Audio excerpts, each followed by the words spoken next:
Venkatesh advanced pain clinic, నొప్పి మాయం, surgery దూరం. For appointments 9155515563.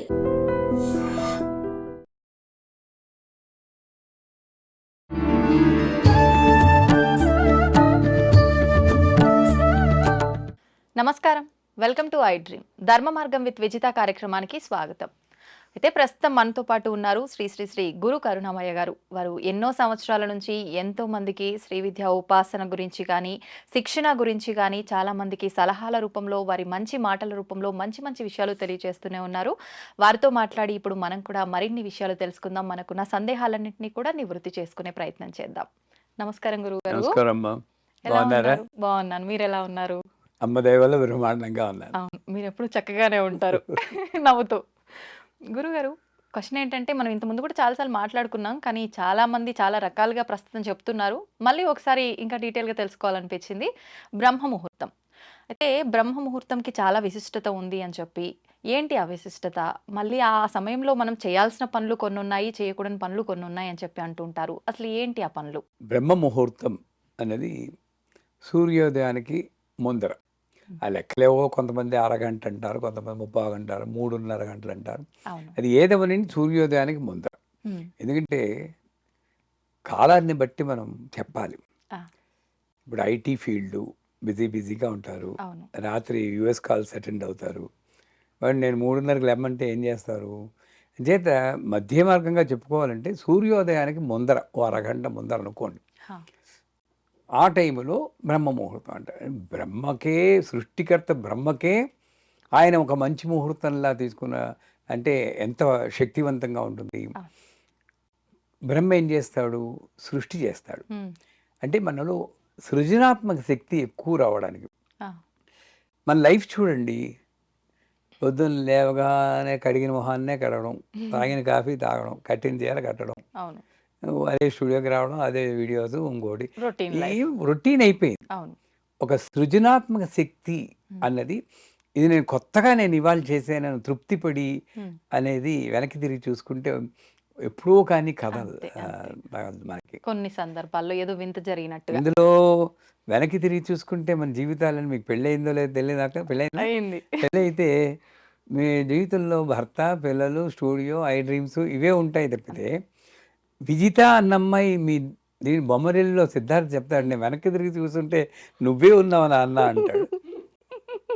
అంతే, మనందరం సిద్ధార్థులమే. అవును, ఇది వెనక్కి తిరిగి చూస్తే నేను ఉండను, నా పిల్లలు, నా భర్త, నా భార్య, నా వర్క్ అని.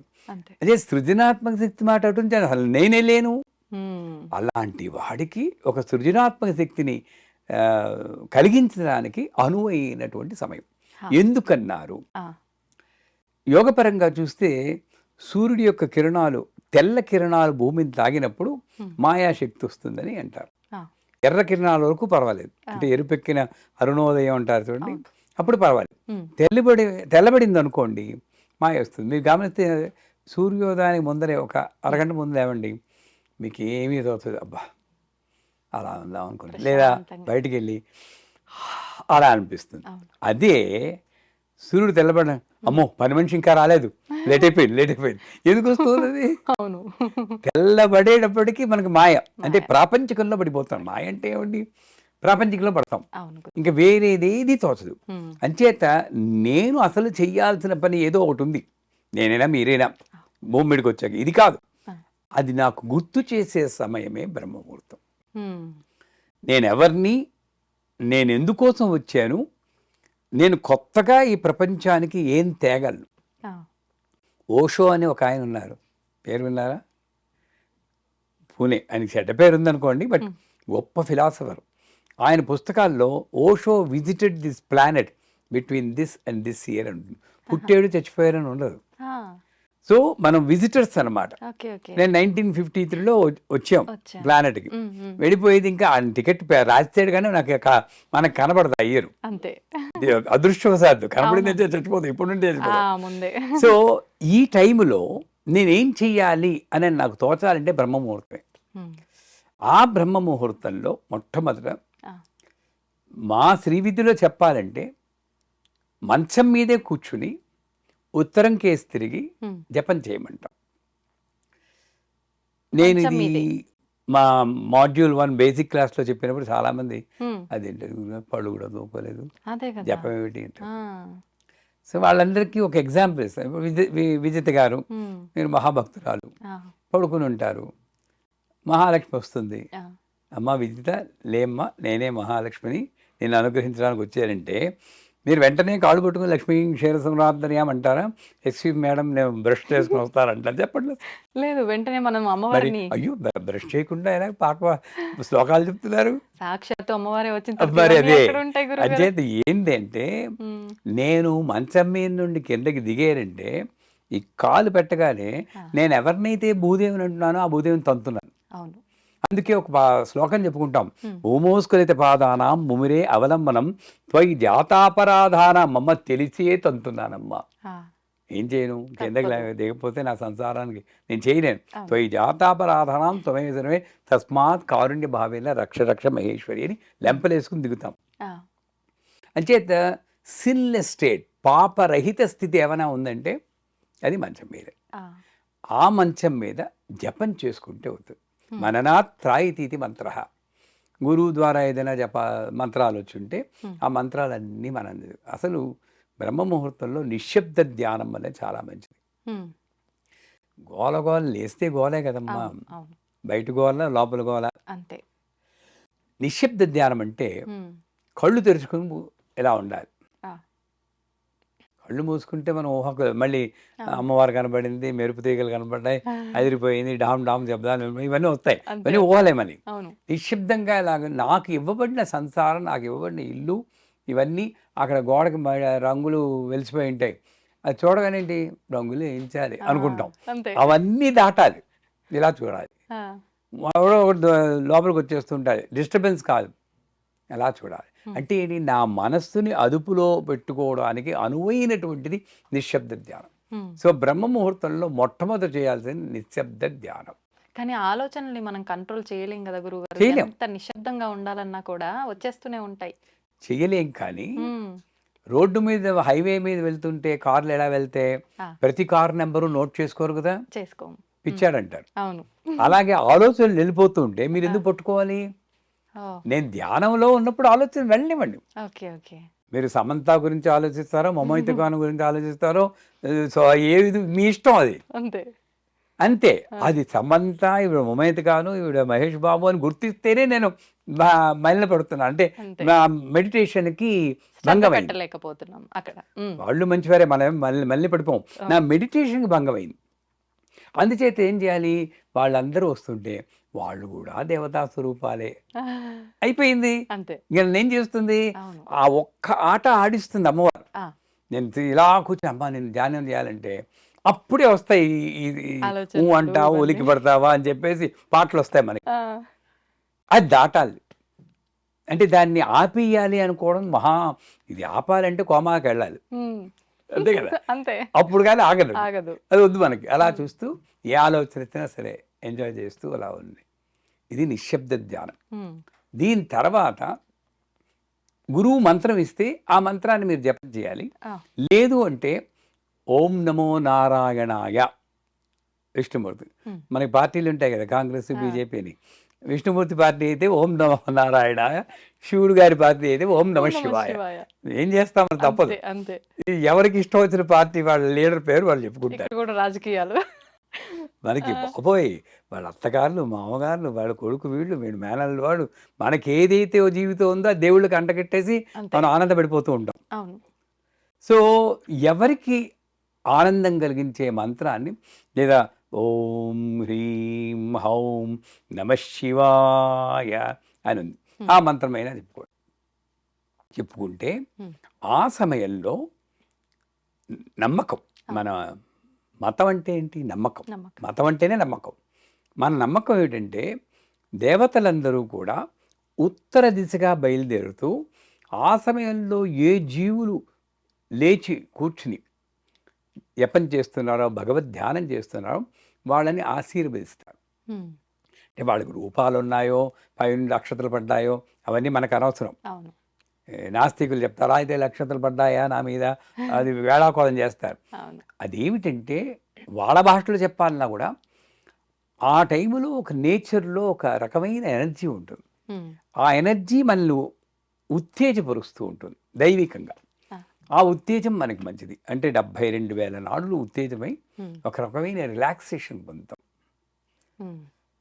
మరిప్పుడు ఇంత ప్రత్యేకత ఉన్న ఈ సమయంలో మనం అంత శక్తివంతమైన సమయంలో మనం అంతే విధంగా మంచి పనులు గనక చేస్తే ఆ శక్తి ఇంకా ఎక్కువ మనకి లభించే అవకాశం ఉంటుంది కదా గురుగారు. మరి ధర్మ ఎలాంటి పనులు చేయాలప్పుడు మనం? అప్పుడు చెప్పానుగా జపం చేయాలి. జపం. హ్మ్. జపం చేసుకోవాలి.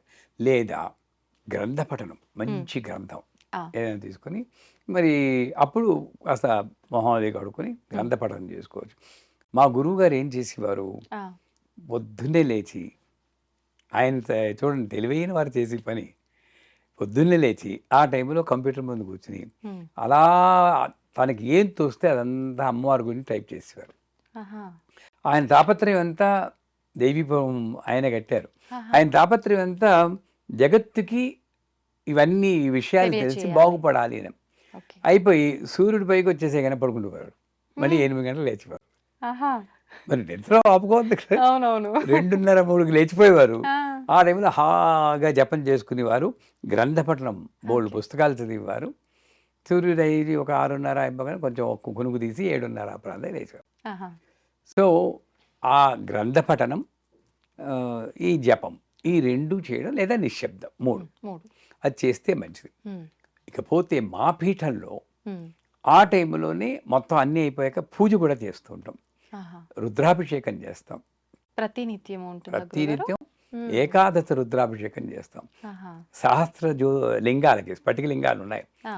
ఆ సహస్ర లింగాలకి ఏకాదశ రుద్రాభిషేకం ప్రతిరోజు ఆ బ్రహ్మ ముహూర్తంలో హ్మ్. చేస్తాం. అదే చెయ్యాలని లేదు. భగవద్ ధ్యానంలో 3 రకాలున్నాయి. జపము, పారాయణ, హ్మ్. అర్చన, తర్పణ, హ్మ్. హోమం. ఈ ఐదిట్లో 3 హ్మ్. ఆ బ్రహ్మ ముహూర్తంలో చేస్తే మంచిది. ఆ! జపం ఇందాక చెప్పాం. అవును. పారాయణ పారాయణం. ఏదో ఒక గ్రంథ పఠనం. అవును. భగవద్గీత చదువుకోండి, రామాయణం చదువుకోండి, హ్మ్. లలిత సహస్రనామం చదువుకోండి. లేదా అర్చన, హ్మ్. అభిషేకం చేసుకోండి. ఓ ఆ! చిన్న పూజ చేసి అది స్నానం అది చేశాకే. ఓకే. ఇది చెయ్యండి. హ్మ్. ఆ బ్రహ్మ ముహూర్తంలో చేస్తే ఇందాక చెప్పినట్లు దేవతల యొక్క శక్తి కూడా హ్మ్. మనకి తోడై అనేక అనుభవాలు పొందుతాయి. అంతేగాని బ్రహ్మముహూర్తంలో లేస్తే మీ కోరికలన్నీ తీరిపోతాయి అలా చెప్పుకోకూడదు. ఆ! ఈ అసలు కోరికలే లేని స్థితికి వస్తారు. ఆ! మనకి కోరిక తీరితేనే ఆనందపడతాం ఎందుకు? అవును. అవును. హ్మ్. ఇప్పుడు భోంచేస్తే ఒక శక్తి వస్తుంది. అవును. ఈ మోడర్న్ లైఫ్‌లో ఓ చిన్న క్యాప్సూల్ యేసుకుంటే అంతే శక్తి వస్తుందన్నారా లేదా? అవును. వస్తుందన్నారు. అవును. సో, అలాగా నేను ఏ స్థితికెళ్తే నాకసలు కోరికే లేకుండా మహాతృప్తిగా ఉంటానో హ్మ్. అటువంటి స్థితి. అదే సమయంలో నాకు ఈ యొక్క వాక్సిద్ధి, హ్మ్. పవర్ ఆఫ్ మేనిఫెస్టేషన్ అంటారు. నేను అనుకున్నది అవ్వడం ఇవన్నీ కూడా వస్తాయి. హ్మ్. అంచేత యోగ మార్గంలో కొంతమంది సంగీత సాధన, ఆ! సంగీతం నేర్చుకుంటున్నారు. ఆ! అప్పుడు వాళ్ళు సంగీత సాధన చేయడానికి అనువైన సమయం. హ్మ్. కాపోతే మీరు అనొచ్చు, పక్కవాడు పడుకుంటే మీరు ఆ అని కేకలెడితే ఎలాగని. వేరే విషయం. దానికి అనువుగా ఉంటే ప్రదేశం బావుంటుంది. సంగీత సాధన. ఆ రోజుల్లో ఆ టైంలో మొలలోతు నీళ్ళల్లో కూర్చొని సాధన చేయమనేవారు. ఆహా! 'శంకరాభరణం' సినిమాలో కూడా ఆ! ఆ! చూస్తారు. ఆ! నీళ్ళల్లో కూర్చోబెట్టి అవును. ఆహ్, సా సంగీత సాధన. ఎందుకంటే ఆ టైంలో ఈ కంఠం అలసిపోదు కదండీ! హ్మ్. హ్మ్. రాత్రంతా ఒక 7 గంటలు రెస్ట్ రిలాక్స్ అవుతారు. తీసుకుంటారు. అవును. బాగా రెస్ట్‌లో ఉంటుంది. అవును. పొద్దున్న ఎప్పుడో మధ్యాహ్నం చేస్తానంటే ఓపిక అరిగిపోయి ఉండదు. ఉంటుంది. అవును. ఆ టైంలో కంఠం బావుంటుంది. హ్మ్. నంబర్ 1. వాతావరణంలో నాకేమీ డిస్టర్బెన్స్ ఉండదు. ఉండదు. పిన్ ప్రశాంతంగా. Drop silence. ఎప్పుడైనా నేను లేచి చూసారా ఆ! పొద్దున్న? ఆ! లేదు చూసాను. లేస్తారు. ఇంకా అలాంటప్పుడు విలేజ్‌లో అయితే ఇంకా చాలా చాలా బావుంటది. అప్పుడే కోయిల్లు కూ కూ కూ కూ అవును. అంటే అసలు దురదృష్టవంతులు అన్నీ పోగొట్టుకున్న వాళ్ళు. పోగొట్టుకుని. బ్రహ్మముహూర్తంలో లేవని వాళ్ళు. ఆ! ఏం అక్కర్లేదు అది పూజ ఇవన్నీ వదిలేయండి. హ్మ్. హాయిగా బయటకొచ్చి అనండి ఒక్కసారి. ఊపిరి ఏ ప్రశాంతంగా కారు బయటికి పీల్చుకోవడం. రాదు. పొల్యూషన్ ఉండదు. అవును. అవునా కాదా? నిజమండి. సౌండ్ పొల్యూషన్ లేదు. అవును. ఎయిర్ పొల్యూషన్ లేదు. లేదు. ఆ టైంలో మీరుంటే ఆరోగ్యం గూడా బాగుపడుతుంది. హ్మ్. దేవుడి మాట ఉంటుందండి. ముందు అవును. ఆరోగ్యం బాగుపడుతుంది. హ్మ్. ఫ్రెష్ ఎయిర్ గాలి. అప్పుడు యోగా చేసినా కూడా మంచిదే. ఓకే. యోగాసనాలు వేస్తారు ఆ! కొంతమంది. నేను చిన్నప్పుడు వేసేవాడిని. 20 అప్పుడే యోగాసనాలు వేసేవాళ్ళం. ఆహా! శీర్షాసనం, హలాసనం, ధనురాసనం ఇవన్నీ. హ్మ్. అప్పుడేస్తే బాడీ బాగా ఫ్లెక్సిబుల్గా ఉంటుంది, ఫ్రెష్గా ఉంటుంది, కనుక ఫోకస్ బాగా ఉంటుంది. అంచేత టూకీగా చెప్పాలంటే నువ్వు ఏ ఉపాసన చేయదలుచుకున్నావో, గాన ఉపాసన కానీ, నృత్య ఉపాసన కానీ, పాండిత్య ఉపాసన కానీ, దైవ ఉపాసన కానీ, ఏ ఉపాసన యోగోపాసన కానీ చేస్తే ఆ టైంలో మీరు ప్రాక్టీస్ చేస్తే చాలా మంచిది. అందుకే విద్యార్థులను కూడా పేరెంట్స్ లేపి చదువుకో, పొద్దుగాల తెల్లారుజామున చదువుకుంటే బాగా గుర్తుంటుంది అనేవారు. ఎందుకంటే చూడండి, రాత్రంతా మేలుకుని చదవడం ఒకటి, రాత్రి పెందరాడే పడుకొని అవును పరీక్షలప్పుడు పొద్దున్నే 3:30, 4 గంటలు లేచి చదివితే చాలా బ్రహ్మాండంగా ఉంటుంది. ఉంటుంది. మా అమ్మగారు అలాగే లేపేవారు. లేచి ముందు మొహం కడిగి కూర్చోాలనేది, ఆ కూర్చుంటే ఫ్రెష్గా ఉంటుంది. అది మొదట మొరాయిస్తుంది, ఊగేవారు కదా ఇలా నిద్ర వచ్చి ఉంటుంది. ఫస్ట్ 4 days ఉంటుంది. మా నాన్నగారు వెనక అనేవారు, ఆ నాన్నగారు భయంతో అనేవాడు. ఇది అలవాటు అయిపోయి వీడు ఇంతేరా, వీడు పొద్దున్నే లేచి తీరుతారు చచ్చిరావాలనుకుంటే మైండ్కు వెళ్తుంది ఆ సిగ్నల్, వెళ్ళి ఇంకా 3:30, నేను ఇప్పుడు కూడా 3:30, 4 కల్లా మెలకు వచ్చేస్తుంది. నాకు ఆ చిన్నప్పుడు మెలకు వచ్చిందే నాకు ఇప్పుడు అలవాటు అయిపోయింది. అంతెందుకండి, ఇక్కడ నుండి అమెరికా వెళ్తారా? అవును, అమెరికా వెళ్తే ఏంటి, మనకి రాత్రి వాళ్ళ పగలు. చచ్చినట్టు మన పగల్లో అక్కడ పడుకుంటున్నావా లేదా, మన రాత్రిలో వాళ్ళు మేలుకున్నావా లేదా, అంటే ఏంటి నాకు తెలియాలి. నా చేతుల్లోనే ఉంది మైండ్. అదే మాస్టర్ పరమహంస యోగానంద రామకృష్ణ పరమహంస. అంటే కాకుల్లా బతికే మనం ముందు హంసల్లా మారి తర్వాత పరమహంసలా మారాలి. మైండ్ చెప్పినట్టే వెండం కాదు, బానిసలు. ఇది చూడండి, ఒకసారి చెప్పినట్టున్నాను మీకు, ఈ హైదరాబాద్, బెంగళూరు నగరాల్లో వాకింగ్కి తీసుకెళ్ళాలి కుక్క పిల్లలు. ముందు దర్జాగా వస్తాడు, అని వెనకాతల కుక్క ఉంటుంది, ఇలా పట్టుకుని వస్తాడు. కొంచెంసేపు కుక్క ముందు ఉంటుంది, వీడు వెనకాతలు వెళ్తాడు. మనం అనకూడదు కానీ అలా చెప్పారు. మైండ్ ముందుంది, నేను వెనకాల అది చెప్పినట్టు వెళ్తూ ఉంటా. అలా ఆగితే ఆగుతున్నాను నేను. అవును, అదేనా వెళ్తే కవర్లో తీసి వేసుకుంటున్నాను. ఏం కర్మ చెప్పండి ఇదంతాను. సో అట్లాంటి లైఫ్ కాదు. బ్రహ్మముహూర్తంలో లేస్తే ఆ మైండ్ మన కంట్రోల్లో ఉండి నేను ఒక మాస్టర్ అవుతాను. నేను చెప్పినట్టు వినాల్సిందే ఇంద్రియాలు. నేను అన్నం పెడితే తినాలి, ఏళ్ళకి పెడితే ఏ వేళకి పెడితే ఆ వేళ తినాలి. ముందు పరాయిస్తుంది. న్యూజిలాండ్లో ఉన్నప్పుడు 10 రోజులు నేను ఉపవాసం ఉన్నాను, అంటే దసరాల్లో ఉండి రోజుకి ఒక, అంతా వెరీ పని లేండి అదొకటి, తర్వాత చెప్తాను. ఓ గ్లాసులు పాలు తాగేవాడు రోజు, ఇంకేం తినలేదు అంతే. రాత్రి మొట్టమొదటి 3 రోజులు మాత్రం చాలా బాధ వేసింది. మా ముందే మా ఆవిడ, మా పిల్లలు ఆవకాయ అన్నం అది కలుగుంటే, ఎందుకు అనవసరంగా అందరికీ అనౌన్స్ చేసాను ఉపవాసం అని.